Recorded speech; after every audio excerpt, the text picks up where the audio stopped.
खुलुमबाय। गोजोन फुंबिलिनि गासिबो बड'लेण्ड बुब्लिनि अनसायगिरिफोरखौ बरायग्रोबाय। दिनै 8 फेब्रुवारि सनिबारनि फान्जामुथिखौ फरायथिनो लादों आं किलिखां ब्रह्मआ। फान्जामुथिनि गिबियाव दं मेष राशि। गुबुननि मददजों गोजौ फारसे दावगालांनो हागोन।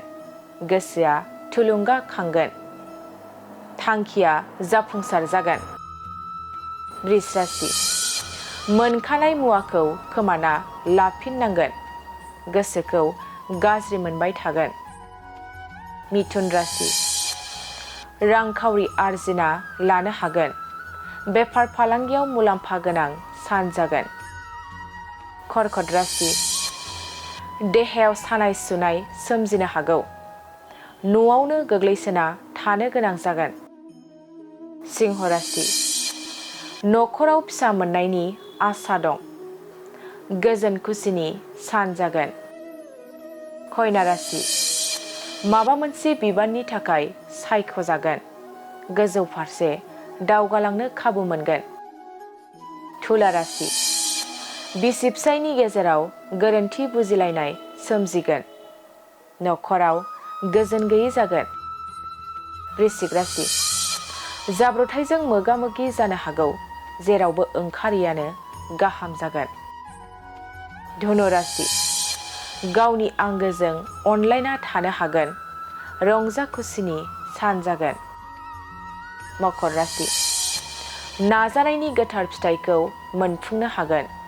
गोसोखौ जोबोरैनो गोजोननाय मोनगोन। कुम्भ राशि। नुफेरै जायगायाव दावबायहैनो मोननो हागौ। गोसोआ खुसिजों साग्लोबसारगोन। मीन राशि। बहाबाफोर दावबायनो थाङोब्ला जेंना सोमजिनो हागौ। जेरावबो ओंखारियानो गाहाम जागोन।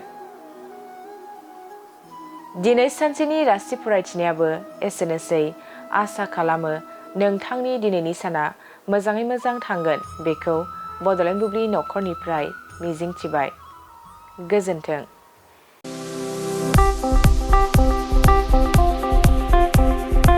गोजोनथाव खौरां। क'क्राझार सहरनि खोदोमथलायाव थानाय physiotherapy clinic and rehabilitation सेन्टारा struck बेरामजों भुगिनांनाय सुबुंफोरनि थाखाय मोनसे गोजोनथाव खौरां लाना फैदों। स्ट्रक बेराम जानाय सुबुंफोरखौ मोजां फाहामथाय होनो हानायनि सुबिदा होगासिनो दं क'क्राझार सहरनि खोदोमथलायाव थानाय फिजिअथेरापि क्लिनिक एन्ड रिहाबिलिटेसन सेन्टारा।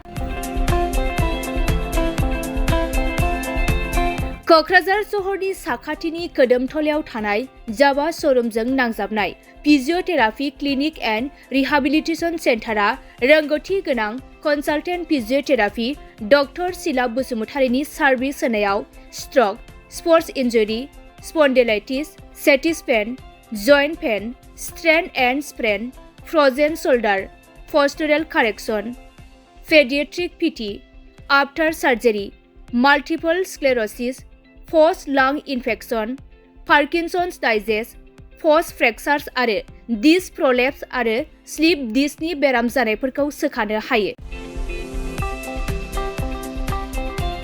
आरो बे फिजिअथेरापि क्लिनिक एन्ड रिहाबिलिटेसन सेन्टारा क'क्राझार सहरनि गेजेरावनो बेरामिनि न'आव थांनानैबो सार्भिस होनो हानायनि सुबिदाखौबो होगासिनो दं।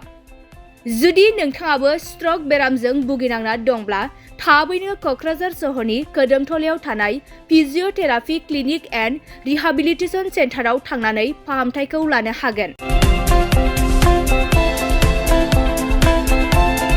लोगोसे नोंथाङा आबुङै मिथिनो थाखाय 600015976629 एबा 9101439836 जानबुं नम्बराव कल खालामना थोंजों खौरां लानो हागोन।